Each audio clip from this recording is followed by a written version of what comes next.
बाकी देखते हैं फिर। ऐसे एग्रीकल्चर के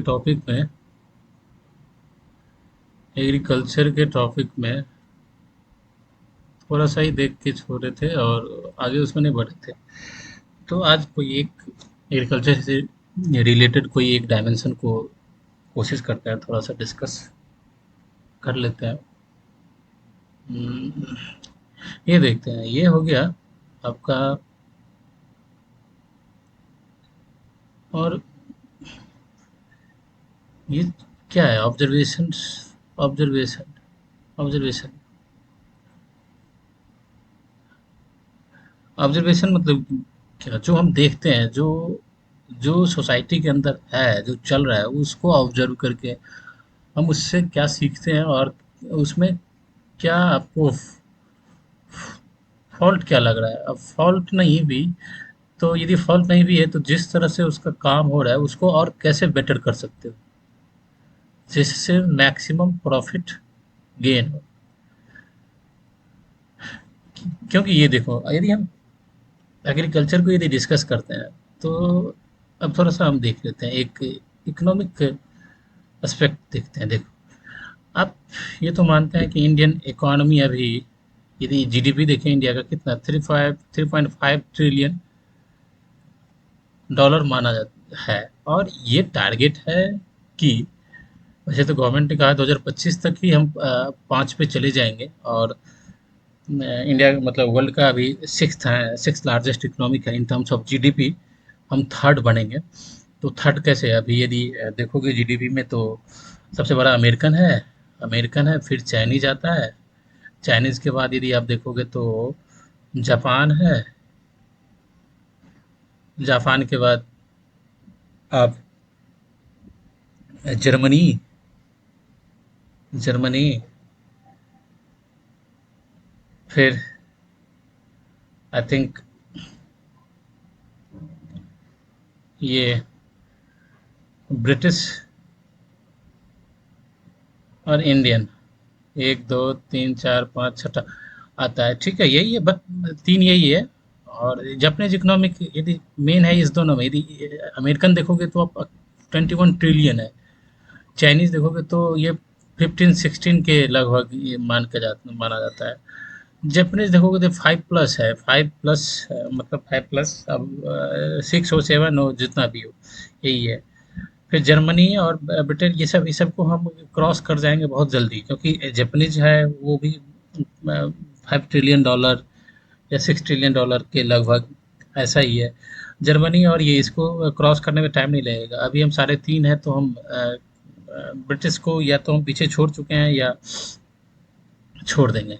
तो देखो, ये चीज़ तो मानते हैं। अब देखो इसमें डेटा डेटा का बात या कोई ये इसका जो सीक्वेंसिंग और इसका जो ऑर्डर है उसमें कुछ आगे पीछे हो सकता है, तो हम डेटा को उतना फोकस नहीं करते हैं। डेटा आगे पीछे होता रहता है और डेटा से डिपेंड नहीं करता। मेन होता है जो कॉन्सेप्ट चीज़, ये फैक्ट है। और ये चीज़ फैक्ट है, फैक्ट चेंज होते रहते हैं। लेकिन हम यहाँ पे एक चीज़ कॉन्सेप्ट ये देखते हैं। तो यदि इकोनॉमी हम यदि देख रहे हैं, इकोनॉमी ग्रो करेगा। इकोनॉमी अभी साढ़े 3.5 ट्रिलियन से 2030 तक मान के चलो, या 40 या 47, या 47 तक मान के चलो, तो इंडियन इकोनॉमी, ये कहा जा रहा है कि हम पहुंच जाएंगे कितना, 20, ये मतलब टॉप 3 में रहेंगे। और टॉप 3 में भी हम इस दोनों को, अमेरिकन और चाइनीज को हम मतलब क्या कर सकते हैं, उसको चैलेंज दे सकते हैं। चैलेंज इन टर्म्स ऑफ मतलब 20 ट्रिलियन, मतलब उसके अगल बगल 20 जाएंगे, 30 तक, इतना ट्रिलियन डॉलर इकोनॉमिक तक हम जा सकते हैं आने वाले 30 40 सालों में। तो अब क्वेश्चन उठता है, ये इकोनॉमिक ग्रोथ जो अभी 3.5 है, 3.5 है, यहाँ से हम यदि 30 तक जाएंगे तो ये ग्रोथ होगा कहाँ से? तो ये ग्रोथ होगा जो आपका किस, जो इकोनॉमिक सेक्टर है, आपके इकोनॉमिक सेक्टर में यदि आप जाके देखोगे तो कौन सा है? प्राइमरी हो गया, सेकेंडरी हो गया, और टर्सरी सेक्टर। टर्सरी सेक्टर, यदि आप पोटेंशियल देखोगे, टर्सरी सेक्टर जो आपकी जीडीपी का 50 to 60% जीडीपी का कंट्रीब्यूशन इसका है।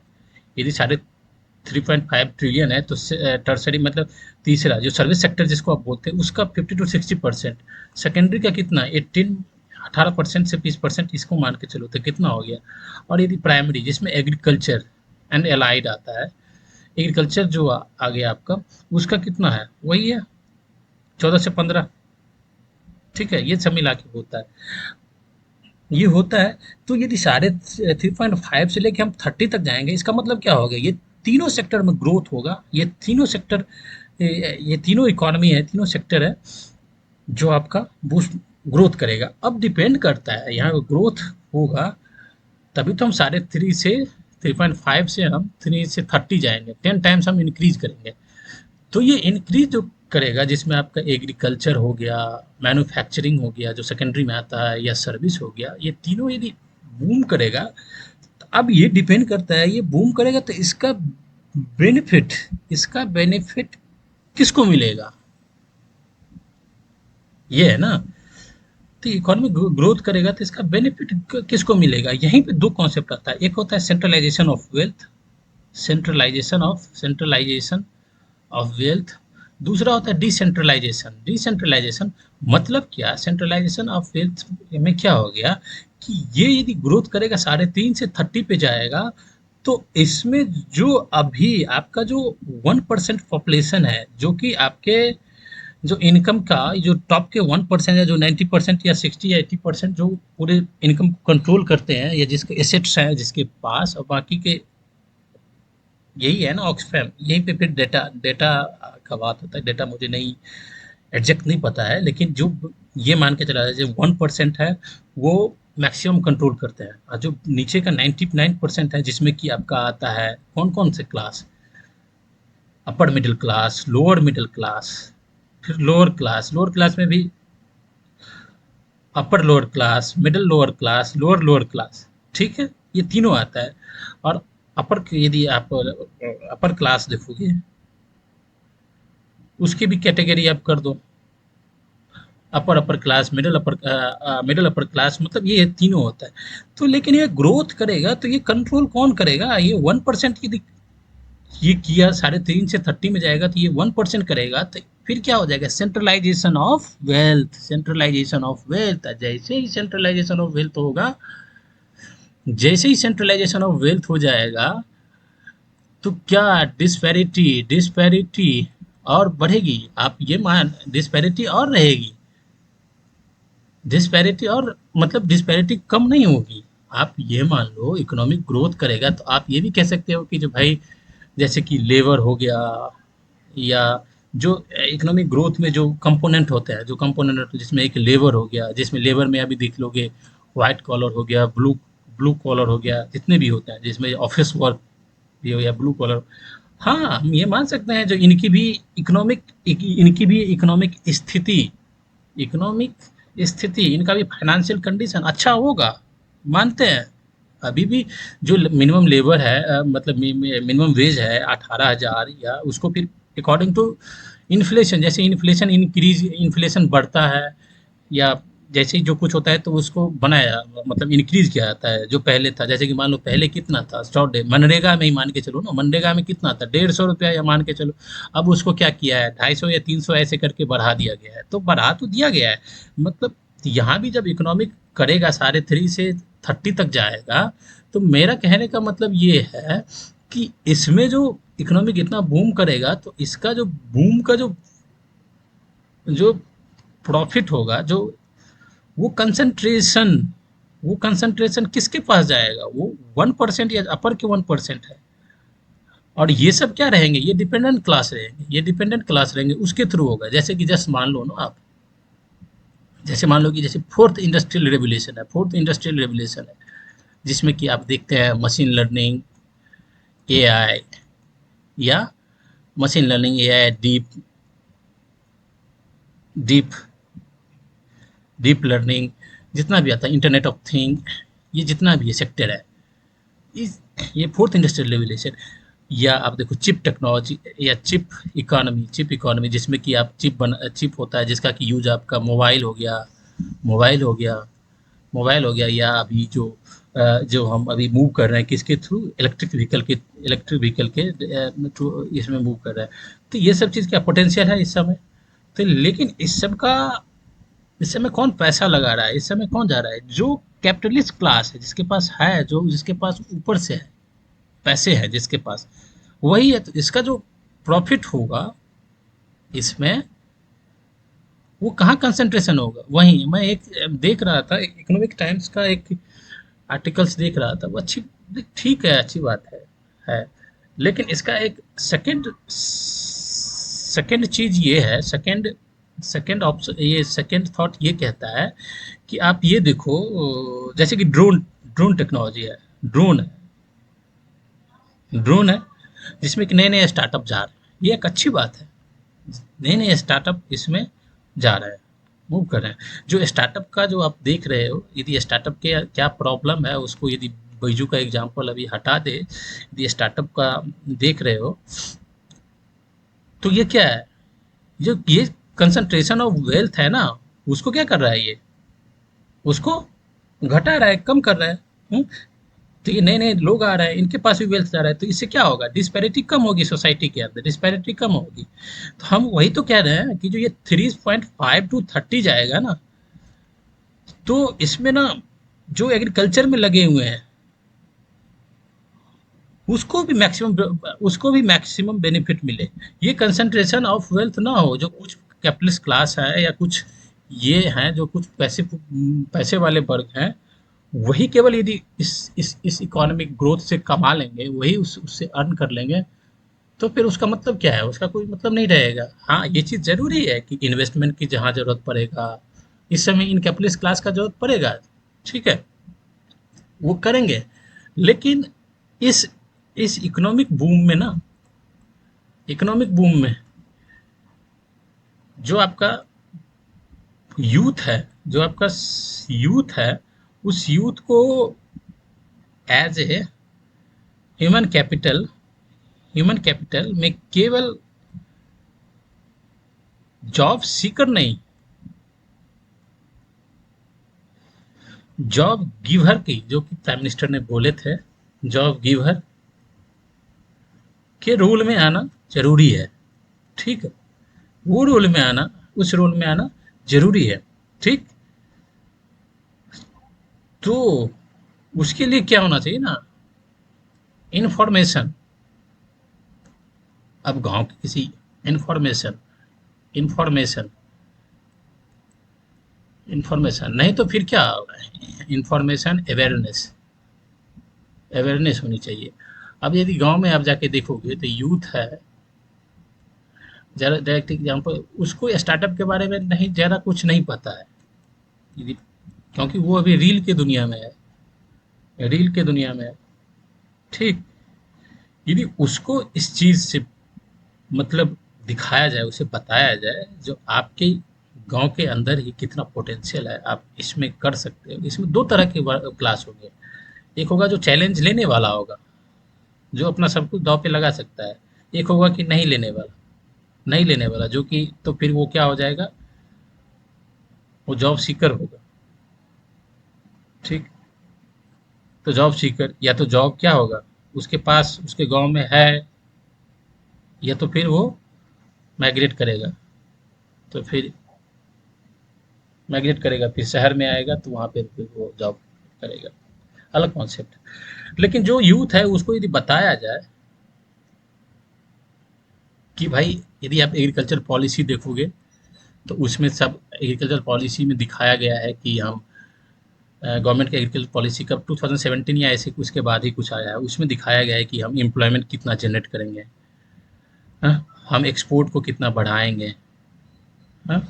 हम उसके बाद जो एग्रीकल्चर का जो मॉडल है, उसको कैसे चेंज करेंगे, सस्टेनेबल एग्रीकल्चर कैसे बनाएंगे, वैल्यू एडिशन की तरफ हम कैसे जाएंगे, ठीक, ऑर्गेनिक फूड की तरफ हम कैसे जाएंगे, जो नए, जो अकॉर्डिंग टू मार्केट डिमांड है उसके अकॉर्डिंग कैसे जाएंगे, ये सब ये चीज़ है। तो गवर्नमेंट पॉलिसी लेवल पर भी बहुत कुछ कर रहा है, बहुत कुछ कर रहा है। नया एक क्लस्टर बेस्ड अप्रोच आया, फिर यदि एफपीओ देखो, फार्मर प्रोड्यूस ऑर्गेनाइजेशन देखो, या एपीएमसी में रिफॉर्म, ये इस सब तरह का गवर्नमेंट अपना पॉलिसी लेवल पर कर रहा है। लेकिन हम ये कह रहे हैं, तो गवर्नमेंट कर रहे हैं, ठीक है, गवर्नमेंट कर रहा है, अच्छी, गवर्नमेंट का काम ही है, वेलफेयर स्टेट में करना है, उसका रिस्पॉन्सिबिलिटी है। लेकिन हम ये कह रहे हैं, ये अवेयरनेस यदि ये चीज़ यूथ तक पहुँचे कि भाई, यदि तुम एग्रीकल्चर है गाँव में, तो इसके अंदर क्या-क्या पोटेंशियल है, इसको तुम कैसे, इससे तुम मैक्सिमम बेनिफिट कमा सकते हो। इसमें थोड़ा सोशल चेंजेस भी आने ज़रूरी है, मैक्सिमम बेनिफिट इसे तुम कैसे ले सकते हो, मैक्सिमम एडवांटेज कैसे इसमें तुम ले सकते हो, ठीक है? जिससे क्या होगा, एक तो तुम्हारा इनकम बढ़ेगा और फार्मर का भी इनकम बढ़ेगा। जब तुम्हारा इनकम फार्मर इनकम बढ़ेगा, जीडीपी वैसे ही इंक्रीज करेगी। तब ये जीडीपी 3.5 से साढ़े ये 30 पे जाएगा, तो डिस्ट्रीब्यूशन ऑफ वेल्थ होगा यहाँ पे, कंसंट्रेशन नहीं होगा। तो ये चीज़ ज़रूरी है। तो स्टार्टअप जो अभी चल रहा है अच्छी बात है, ठीक है, लेकिन स्टार्टअप के अंदर भी बहुत सारे लूप होल है, वो चीज़ वो अलग मैटर है, उसको हम अलग से कभी करेंगे डिस्कस, तो देखेंगे क्या है जिसमें ओवर वैल्यूएशन के चक्कर में क्या सब हो जाता है।